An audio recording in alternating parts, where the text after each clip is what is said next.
मच्छिंद्र तयाचा मुख्य शिष्य. अभंग सरळ पहा, पण अभंग सोडवताना खालून वरती या, शेवटच्या कडव्यापासून. आदिनाथ गुरु सकळ सिद्धांचा मच्छिंद्र तयाचा मुख्य शिष्य. मच्छिंद्राने बोध गोरक्षासी केला, गोरक्ष ओळला गहिनी प्रत. गहिनी प्रसादे निवृत्ती दातार ज्ञान देवा सार चोजविले. आता खालून वरती या, ज्ञान देवा सार चोजविले. माऊली महावैष्णव ज्ञानोबा आहे. अवतार जर कुणाचा म्हणाल तर महाविष्णूचा अवतार, महाविष्णूचा अवतार ज्ञानोबा आहे. ज्ञानोबारांना ज्ञान दिलं कोणी? निवृत्ती दादानं. मग निवृत्ती दादांचा अवतार सदाशिवाचा अवतार स्वामी निवृत्ती दादा. सदाशिवानं ज्ञान दिलं महाविष्णूला. मग निवृत्ती दादाला दिलं कोणी? गहिनी प्रसादे निवृत्ती दातार. ज्यानं नवनाथ वाचला, सांगा मला, गहिनीनाथ कुणाचा अवतार? गहिनीनाथ महाविष्णूचा अवतार. गहिनीनाथांना ज्ञान दिलं कोणी? गोरक्ष ओळला गोरक्षनाथ, पुन्हा शंकराचा अवतार. मग हे असंच आहे महाराज. मच्छिंद्रनाथांपर्यंत या. मच्छिंद्रनाथाने ज्ञान दिलं गोरक्षनाथाला. मच्छिंद्रनाथ शंकराचा अवतार, मच्छिंद्रनाथ विष्णूचा अवतार.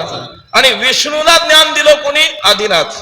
आदिनाथ म्हणजे भगवान महादेव. महादेवानं ज्ञान द्यावं विष्णूला, विष्णूनं द्यावं पुन्हा महादेवाला, महादेवानं पुन्हा विष्णूला, विष्णूनं पुन्हा महादेवाला. म्हणून एक एकाचे हृदय. विठ्ठल विठ्ठल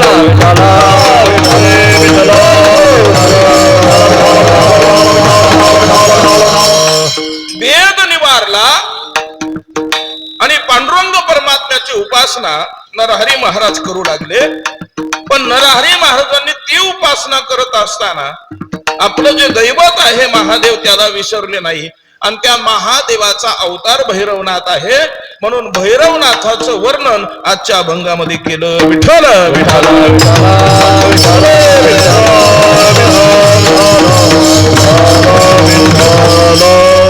महाराज म्हटले भैरवनाथ हा क्षेत्रपाळ आहे. भैरवनाथ क्षेत्रपाळ. काही ठिकाणी त्याला क्षेत्रपाळ म्हटलं गेलं, काही ठिकाणी त्याला कोतवाल म्हटलं गेलं, काही ठिकाणी त्याला पाटील म्हटलं गेलं. पण हा क्षेत्रपाळ आहे. भैरवनाथ क्षेत्रपाळ आणि काळांचाही काळ आहे. सगळे काळ त्याच्या ताब्यामध्ये आहे. म्हणून त्याला काळ भैरव म्हणतात. सर्व काळ त्याच्या ताब्यामध्ये आहे. जो या काळांचाही काळ. मग हा अवताराला कसा आला? दैत्य मातले सकळ करी भक्तांचा सांभाळ. दैत्य मातले आणि म्हणून भक्तांचा सांभाळ करण्यासाठी भगवान परमात्मा अवताराला आले. मग त्याचा काही पुरावा आहे का? महाराज म्हटले आहे ना. त्रिशूळ शोभे महाद्वारी त्याची साक्ष काशीपुरी. काशीपुरामध्ये त्याची साक्ष आहे. काशीपुरामध्ये त्याचा पुरावा पाहायला मिळतो.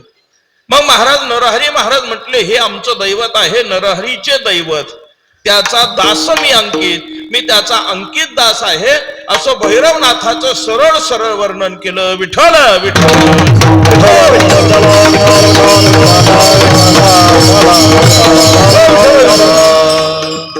कीर्तन म्हटलं का नोहे हा एकल्याचा खेळ. कीर्तन म्हटलं का एकल्याचं काम नाही.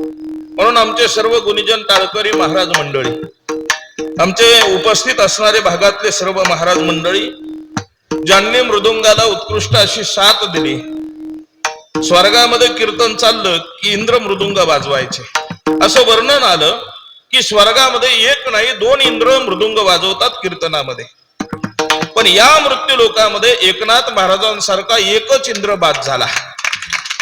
अत्यंत सुंदर मृदुंगावरती ज्यांची पकड आहे ते आदरणीय एकनाथ गुरुजी पोळ यांना मनापासून वंदन करतो. आमचं लहान लेकरू आहे पण सुंदर मृदुंग वाजवला. तुलाही पायावरती दंडवत घालतो. आमचे सर्व टाळकरी महाराज मंडळी, आमचे सर्व टाळकरी महाराज मंडळी इकडून पहा. हे सगळे स्टेजवरती उभे राहिले ना, हे सगळे, यांना धन्यवाद तर आहेच, परंतु धन्य माता पिता तयाची. जर बीज पवित्र असेल ना, बीज, तरच फळं चांगली येतात. महाराज मी नाही म्हणत, कबीरदासजी म्हणतात बीज चांगलं असावं लागतं. बीज बोया बबुलका आम कहासे आहे. आम्ही बाबळीची बी लावली तर आंब्याची अपेक्षा कशी करा. म्हणून बीज लावायचं असेल तर शुद्ध बीज लावावं आणि मग शुद्ध बीजापोटी फळे रसाळ गोमटी. यांच्या माता पित्यांना धन्यवाद. विठ्ठल विठ्ठल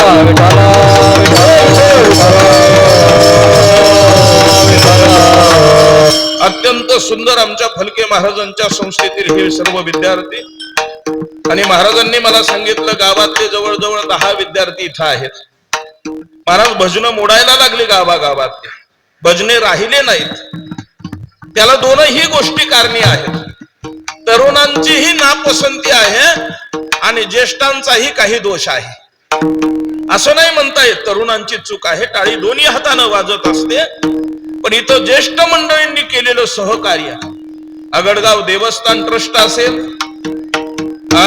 या ट्रस्ट मधले सर्व अधिकारी पदाधिकारी असतील, अण्णा यांनी या वारकऱ्यांसाठी, या चिमुरड्यांना शिकण्यासाठी निमगाव वाघापर्यंत पंक्ती देऊन अन्नदान करावं. तशी ही भूमी अन्नदानासाठी श्रेष्ठ भूमी आहे. या भूमीनं अन्नदानाचं महत्व जगाला शिकवावं अशी भूमी आहे महाराज ही अन्नदानाची. आनंद वाटतो एवढा अन्नदान कुठंच होत नाही. एवढं अन्नदान होतं याचं कारणही पुढे आहे, मी पुढे सांगेल. माता मौल्यानं बोलू नका. ते वेपर्स वाटणं बंद करा बरं, ते वेपर्स वाटणं बंद करा. महिलांना विनंती आहे, लय बडबड नका करू. विठ्ठल विठ्ठल विठ्ठल विठ्ठल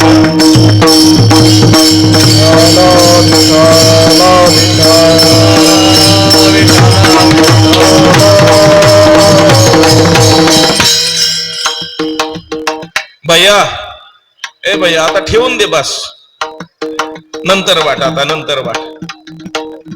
आणि महिला मंडळी 5 रुपयाचा पुडा येतो, त्यांनी अन्नदान करायचंय म्हणून ते केलं. गपचूप घ्या ना, पदरामध्ये पडेल तसा घ्या. हा प्रसाद महत्वाचा आहे. हा विठ्ठल विठ्ठल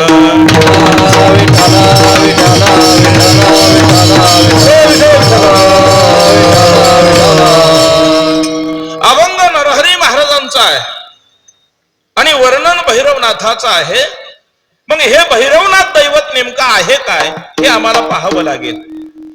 तुम्हाला जर भैरवनाथाची सेवा करायची, भक्ती करायची, ज्या दैवतेची आम्ही उपासना करतो ते दैवत कळणं महत्वाचं आहे. दैवताची उपासना आम्ही करतोय, भक्ती आम्ही करतोय, पण दैवत कळलं पाहिजे. ते दैवत कळणार कधी आम्हाला? मग ते दैवत जर समजून घ्यायचं असेल तर आम्हाला आधी भैरवनाथाचं चरित्र पाहावे लागेल. कोण आहे भैरवनाथ? एकदा बारकाईनं पाठीमागे पुराणामध्ये चला. मला सासू सुनाच्या गोष्टी सांगता येत नाही, बोलूही नका त्याच्यासाठी, मी त्याच्यासाठी येत पण नाही. पण तुम्हाला असं चरित्र सांगेल की जे तुम्ही आजपर्यंत ऐकलं नाही. हे भैरवनाथ नेमके आहेत कोण हे आम्हाला कळलं पाहिजे. काही नव्हतं महाराज सृष्टीमध्ये, ही सृष्टीच नव्हती. ना चंद्र होता, ना सूर्य होता, ना तारा होता, ना आकाश होत. काही नव्हतं. काही नसताना फक्त शून्य होतं, काहीच नव्हतं. पहिले कोठेच नव्हते,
होते काही, चंद्र सूर्य तारा नाही.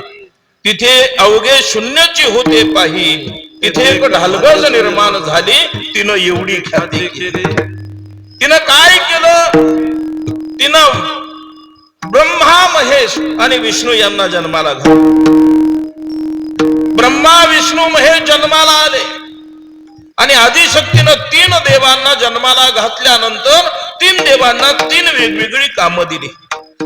ब्रह्मदेवाकडे सृष्टी उत्पन्न करण्याचं काम दिलं, विष्णूकडे पालन पोषण करण्याचं काम दिलं आणि महादेवाकडे संहार करण्याचं काम दिलं.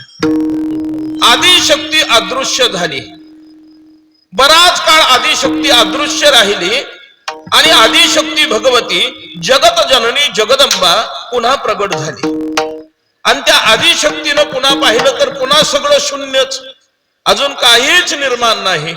म्हणून ब्रह्मदेवाला विचारलं की हे ब्रह्मा, या सृष्टीची उत्पत्ती का केली नाही? ब्रह्मदेवानं सुंदर उत्तर दिलं की आई जगत जननी जगदंबा महामाया आदिशक्ती भगवती, हे आई, एकट्या पुरुषानं सृष्टीची उत्पत्ती करता येत नाही. सृष्टी उत्पन्न करायचं झालं तर स्त्री तत्वाची गरज आहे आणि स्त्री आणि पुरुष एकत्र आल्याशिवाय सृष्टीची उत्पत्ती होणार नाही. आम्ही पुरुष आहोत, आम्हाला पत्न्या नको काय? आणि मग तिला प्रश्न पडला कराळेसर आदिशक्ती भगवतीला की आता लेकराला बायको आणायची कुठून? आताही बऱ्याच बापांना तोच प्रश्न पडला. 40 वर्षाचं पोरग झालं, बायको आणायची कुठून? अण्णा होत्या तेव्हा पोटात मारल्या आणि आता उपयोग काय त्याचा? आता उपयोग काय? आदिशक्ती होती महाराज, ती जगत जननी जगदंबा भगवती. तिला त्या काळामध्ये प्रश्न पडला लेकरांना बायका आणायच्या कुठून? आणि मग तिनंच 3 वेगवेगळी रूप धारण केली. तीच माता पार्वती, तीच माता सावित्री आणि तीच माता लक्ष्मी. तिनं 3 देवांना वरलं, त्यांच्या बरोबर विवाह केला. पती जन्मला माझे उदरी, मी झाले तयाची नवरी. पती माझ्या पोटी जन्माला आला, प्रमाणे त्याला, मी फुकटचं बोलत नाही, प्रमाणे पती माझ्या पोटी जन्माला आला आणि मी त्याला वरलं, मी त्याची नवरी झाले, हे प्रमाण इथं बसतं. आदिशक्ती भगवतीनं 3 वेगवेगळी रूप धारण केली आणि 3 देवांना वरलं. 5 तोंडाचा असणारा ब्रह्मदेव सृष्टी निर्माण करायला सुरुवात केली. 2 पद्धतीची सृष्टी भगवंतानं निर्माण केली, एक चेतन सृष्टी आणि दुसरी अचेतन सृष्टी. तिला आपण सजीव आणि निर्जीव सृष्टी म्हणतो. सजीव सृष्टीमध्ये भगवतीनं, त्या ब्रह्मदेवानं अनेक पद्धतीचे जीवजंतू निर्माण केले आणि निर्जीव सृष्टीमध्ये त्या भगवंतानं अनेक पद्धतीची खनिज निर्माण केली. 5 दिवसामध्ये सृष्टीची उत्पत्ती झाली. 80 लक्ष योनी भगवंतानं बनवल्या. काही 2 पायाचे, काही 4 पायाचे, काही 8 पायाचे, काही 36 पायाचे, काही जमिनीवरती चालणारे, काही आकाशामध्ये उडणारे, काही पाण्यामध्ये पोहणारे. त्याला आपण जलचर, भूचर, उभयचर म्हणतो. काही डोळ्यानं दिसतात, काही डोळ्यानं दिसत नाही, एवढे लहान सूक्ष्म असे जीवजंतू निर्माण केले. पण भगवंताचं समाधान झालं नाही. भगवंतानं 80 लक्ष योनी निर्माण करून समाधान झालं नाही. पुन्हा 6वा दिवस सृष्टी उत्पत्तीसाठी घेतला आणि 6व्या दिवशी 4 लाख योनी बनवल्या. त्या जीवाचं नाव आहे माणूस. मानवा भितरी 4 लक्ष, 4 लाख योनी बनवल्या माणसाच्या. माणूस तयार झाला. 6 दिवसामध्ये सृष्टीची उत्पत्ती झाली. एकीकडे अचेतन सृष्टी म्हणजे निर्जीव सृष्टी निर्माण केली, त्याच्यामध्ये अनेक पद्धतीची खनिज निर्माण केली, डोंगर, दर्या, नदी, झाडे तयार केली. 6 दिवसामध्ये सृष्टीची उत्पत्ती सुरू झाली. विष्णूकडे पालन पोषण, विष्णूनं पालन पोषण करायला सुरुवात केली. पण एक दिवस ब्रह्मा आणि विष्णूची भेट झाली आणि भेट झाल्यानंतर ब्रह्मदेव म्हटले मी सृष्टी निर्माण केली, मी श्रेष्ठ आहे. विष्णू म्हटले मी सृष्टीचं पालन पोषण करतो, मी श्रेष्ठ आहे. दोघांमध्ये वाद उत्पन्न झाला, श्रेष्ठ कोण? प्रत्येकाला पाहिजे मोठेपणा, पण कर्म करायला कोणीच मागत नाही. ज्यानं चांगलं कर्म केलं त्याला मोठेपणा मागण्याची गरज पडत नाही.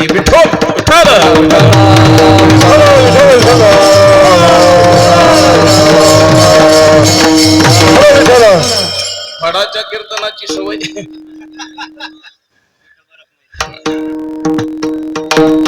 ज्यानं चांगलं कर्म केलं त्याला जाहिरात करण्याची ही गरज नाही. ज्यानं चांगलं कर्म केलं त्याला मोठेपणा मागण्याची गरज नाही. सज्जनाचे माप चाले वाऱ्या हाती किंवा कीर्तिमुखे त्यांचे नारायण. चांगलं काम केलं की उभ्या महाराष्ट्रामध्ये नाही, देशामध्ये नाही, भारत देशामध्ये नाही, तर संस्थांचं नाव ऑस्ट्रेलियापर्यंत जाऊन पोहोचवलं. या ट्रस्टी मंडळींनी यांना मनापासून धन्यवाद. सामान्य गोष्ट नाही महाराज. कीर्तिमुखी त्यांच्या नारायण, कीर्तिमुखी त्यांच्या नारायण, कीर्तिमुखी त्यांच्या नारायण, कीर्तिमुखी त्यांच्या नारायण. हमारे हरि माता चाले सज्जनाचे, हरि माता चाले सज्जनाचे, हरि माता चाले सज्जनाचे, हरि माता चाले सज्जनाचे. कीर्तिमुखी त्यांच्या नारायण, कीर्तिमुखी त्यांच्या नारायण, कीर्तिमुखी त्यांच्या नारायण, कीर्तिमुखी त्यांच्या नारायण.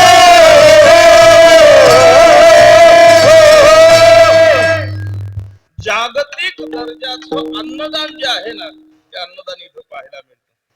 आणि ही जाहिरात करावी लागत नाही.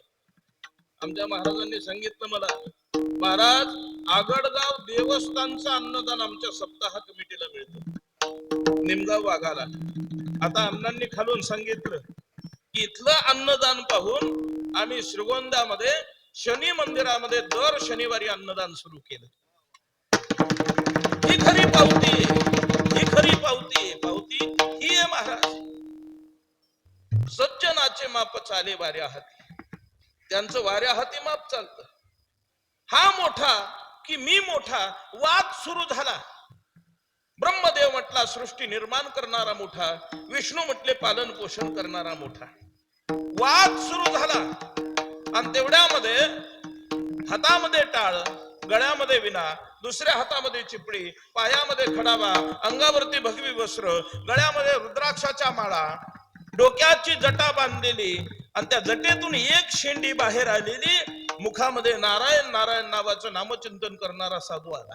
नारायण श्रीमन नारायण, श्रीमन नारायण नारायण नारायण, नारायण नारायण, श्रीमन नारायण नारायण नारायण, श्रीमन नारायण नारायण नारायण, नारायण नारायण नारायण, लक्ष्मी नारायण नारायण नारायण, लक्ष्मी नारायण नारायण नारायण. श्रीमन नारायण नारायण, श्रीमन नारायण नारायण नारायण,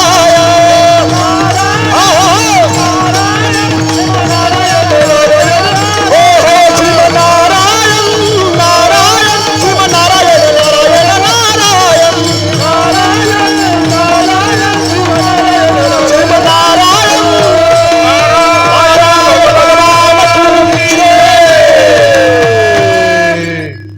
7 दिवस कथा ऐकली ना तुम्ही? मी तुम्हाला कथेत सांगितलं नाही का, भगवंताचं आगमन झालं की हात वरती करून जय म्हणायचं. विसरून गेला, कथा झाली विसरून गेला, कीर्तन झालं हेही विसरून झालं. असं काही करू नका. नारदजींचं आगमन झालं आणि नारदजींना मध्यस्थी म्हणून दोन्ही देवानं घेतलं. कोणीतरी मध्यस्थी पाहिजे ना न्याय निवाडा करायला. विचारलं, नारदजी सृष्टी निर्माण करणारा मोठा का सृष्टीचं पालन पोषण करणारा मोठा? नारदजी म्हणले, याच्याही पुढे एक तत्व आहे. ना सृष्टी उत्पन्न करणारा मोठा आहे, ना सृष्टीचं पालन पोषण करणारा मोठा आहे. याच्याही पुढे एक मोठं तत्व आहे. त्या तत्वाचं नाव आहे संहार करणं आणि ते शिवतत्व आहे. हे सगळ्यात मोठं तत्व आहे. ना ब्रह्मतत्व मोठं आहे, ना विष्णू तत्व मोठं आहे. याच्याही पेक्षा शिवतत्व मोठा आहे, त्याच्याकडे संहाराचं काम आहे. त्यानं जर संहारच केला नाही तर सृष्टी चालणार नाही. हे सगळ्यात मोठं तत्व आहे. आणि मग हे सगळ्यात मोठं तत्व नेमकं राहतं कुठे, म्हणून पाहायला ब्रह्मा विष्णू निघाले, नारदजी घेऊन निघाले. नारदजींच्या भजनाबरोबर 5 तोंडाचे असणारे, ज्यांना 5 तोंड आहेत त्यांना पंचानन म्हटलं, ते निघाले. ते ब्रह्मदेव, विष्णू परमात्मा निघाले आणि कैलासावरती आले. महादेव ध्यानामध्ये बसलेले, महादेवांचं ध्यान चालू, डोळे मिटलेले, डोक्यातून गंगा वाहते, डोक्यावरती चंद्र आहे, कानामध्ये विंचवाचे कुंडल आहे, गळ्यामध्ये वासुकी नावाचा हार आहे, अंगाला चिताभस्म लावलेला आहे, गजचर्म व्याघ्रांबर अंगाला गुंडाळलेला आहे आणि मुखातून राम राम नावाचं भजन चालू आहे. भजन करी महादेव राम तुझी सदाशिव. आणि त्या भजन करणाऱ्या महादेवाकडे पाहिलं आणि सांगितलं, हे शिवतत्व आहे, हे सगळ्यात मोठं तत्व आहे. ज्या वेळेला त्या शिवतत्वाकडे ब्रह्मा विष्णून पाहिलं, अरे हा आमच्यापेक्षा मोठा, याला घालायला अंगावरती कपडे नाही, यानं व्याघ्रांबर गजचर्म गुंडाळले, याच्या गळ्यामध्ये वासुकी नाग आहे, याच्या कानात विंचवाचे कुंडल आहे, अंगाला चिताभस्म यानं लावलंय, याच्या डोक्यातून गंगेचं पाणी पडतंय, याच्या डोक्यावरती चंद्र आहे, आणि हा कसला मोठा, मी मोठा. विष्णू म्हटले मी मोठा. वाद सुरू झाला आणि यांच्या मोठेपणामध्ये महादेवाची अवहेलना हे करू लागले. महादेवाची अवहेलना करता करता इतकी महादेवाची अवहेलना केली, ब्रह्मदेवानं इतकी अवहेलना केली, इतकी अवहेलना केली, इतकी अवहेलना केली की ती अवहेलना आता महादेवाला ऐकवेना. म्हणून महादेव ध्यानामध्ये बसलेले असताना महादेवानं आपला डावा हात झटकला. जसा डावा हात झटकला तसं त्याच्यातून मोठ्यानं आवाज करत, मोठ्यानं गर्जना करत एक आकृती तया जन्माला आली. ती आकृती जन्माला आली, मोठ्यानं आवाज करत, भू भू भई भई भीतीदायक आवाज निर्माण करत ती आकृती जन्माला आली. मग त्या आकृतीला जन्माला आल्यानंतर उत्पत्तीच मोठ्यानं आवाज करत झाली आणि भीतीदायक आवाज केल्यामुळे त्याला भैरव असं म्हटलं गेलं. भैरवनाथाचा जन्म महादेवाच्या डाव्या हातातून अवहेलना केल्यामुळे निर्माण झाला, तयार झाला, जन्माला आला. भैरवनाथ जन्माला आले, मोठ्यानं गर्जना, भई भई म्हणजे भीतीदायक आणि रव म्हणजे आवाज. ज्यानं जन्माला येताना भीतीदायक आवाज केला त्याचं नाव भैरव ठेवलं. तो भैरव जन्माला आला. त्यानं ज्या महादेवाची, ज्या ब्रह्मदेवाच्या 5व्या तोंडानं अवहेलना केली, त्याचं 5वं असणारं तोंड आपल्या हाताच्या नखानं धडा वेगळं केलं, तोडून टाकलं महाराज. मग आता ब्रह्मदेवाला 4 तोंड राहिली. पहिलं किती होते? नाद बाबांचं प्रमाण आहे, येडका मदान केवळ पंचानन, केवळ पंचानन, केवळ पंचानन, केवळ पंचानन, केवळ पंचानन, केवळ पंचानन, पंचानन, येडका मदान, केवळ पंचानन, केवळ पंचानन.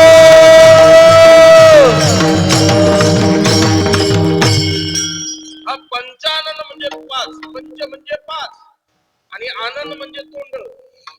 ज्याला 5 तोंड आहेत तो ब्रह्मदेव होता महाराज. पण आपल्या हाताच्या नखानं एक तोंड तोडून काढलं. विको थोडा कमी करेन आवाज.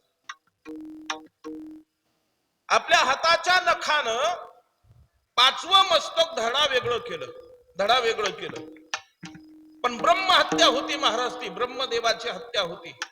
ती ब्रह्म हत्या पाठी लागली आणि ते तोडलेलं कपाळ, त्या असणाऱ्या शिराचं कपाळ भैरवनाथाच्या हाताला चिकटून बसलं. हाताला चिकटलं, ते खाली पडेना. पाठीमागे ब्रह्महत्या लागली. ब्रह्महत्या काही केल्या जात नाही. आणि मग त्या असणाऱ्या भैरवनाथानं